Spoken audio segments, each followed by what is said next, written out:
Secondo l'ufficio studi della CGA di Mestre, in Veneto nel 2018, ultimo anno in cui i dati sono disponibili, sono stati evasi più di 8 miliardi e mezzo di euro. Significa che per ogni 100 euro di gettito versato all'erario da cittadini e imprese, quasi 13 sono rimasti nelle tasche degli evasori. Ma se 8 miliardi e mezzo di euro di evasione fiscale possono sembrare tanti, in Italia è la cifra più bassa d'evasione dopo Friuli Venezia Giulia, Trentino Alto Adige e Lombardia. Insomma, rispetto al resto del paese, il Veneto ha un'evasione fiscale di dimensioni piuttosto contenute, si potrebbe dire in linea con la media dei principali paesi europei. In Veneto l'evasione fiscale sfiora i 9 miliardi di euro all'anno. In termini assoluti è una cifra sicuramente importante, ma se rapportata al valore aggiunto regionale la dimensione è molto bassa, è molto contenuta. Il Veneto infatti è tra le realtà dove la fedeltà fiscale è la più elevata d'Italia.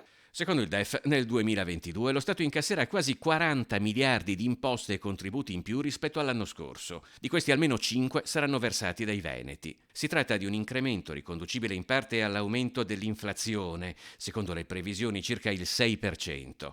Insomma, è in arrivo la tassa occulta dell'inflazione e per questo, secondo la CGA di Mestre, sarebbe auspicabile che il governo restituisse una parte di questo extragettito reintroducendo il fiscal drag. Per contrastare questa piaga sociale ed economica, oltre a intensificare l'attività di controllo e di contrasto nei confronti di chi evade, bisogna abbassare le tasse.